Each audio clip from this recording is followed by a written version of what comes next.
నమస్తే అండి. ఇది ముఖ్యంగా పవన్ కళ్యాణ్ గారిని అభిమానించే పవన్ కళ్యాణ్ గారి అభిమానులకి నా విజ్ఞప్తి.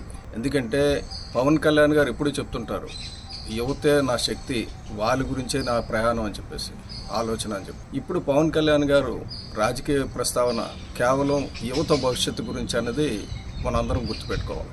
ఎందుకంటే ఆయనకి నిజంగా బతకాలంటే బ్రహ్మాండమైన భవిష్యత్తు, చక్కగా ఆనందంగా 24/7 హ్యాపీగా కాలు కదపకుండా బతకడానికి అవసరమైన అన్ని హంగులు ఉన్నాయి.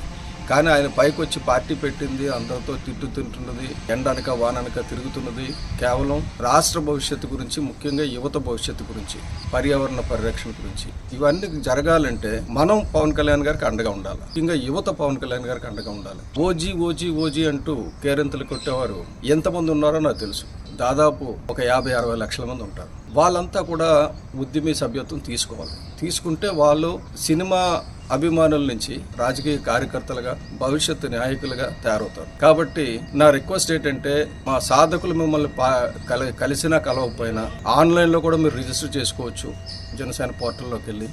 లేదంటే మా జనసేన సాధకులు ఎక్కడ ఉన్నారో అక్కడ చూసి తప్పనిసరిగా మీరు ఈ రోజే ఉద్యమీ భాగస్వామ్యం తీసుకొని ఉద్యమంలో జాయిన్ అయ్యి మీకు, మీ కుటుంబానికి కూడా ఒక భరోసా ఉంటుంది మీకు ఏమైనా ప్రమాదం జరిగితే. కాబట్టి తప్పనిసరిగా ఈ అవకాశాన్ని ఉపయోగించుకొని పవన్ కళ్యాణ్ గారి శక్తి ఏంటో ప్రపంచానికి తెలియాలి. ఎందుకంటే వేరే వాళ్ళు 100 రూపాయలకు సభ్యత్వం ఇచ్చినా మనకు 400 రూపాయల సభ్యత్వం ఎందుకు తీసుకుంటున్నాం అంటే, మన పార్టీని మనం బలపరచుకోవడానికి. ఇది వేరే వాళ్ళకి ఇస్తున్న దానం ధర్మం కాదు. ఇది మన పార్టీ గురించి మనం ఇస్తున్న చందా, సబ్స్క్రిప్షన్. దానివల్ల మనకి ఇన్సూరెన్స్ బెనిఫిట్స్ అవి పవన్ కళ్యాణ్ గారు ఇస్తున్న భరోసా. కాబట్టి తప్పకుండా పవన్ కళ్యాణ్ గారి అభిమానులందరూ కూడా ఉద్యమీలుగా మారాలని కోరుతున్నాను. నమస్కారం.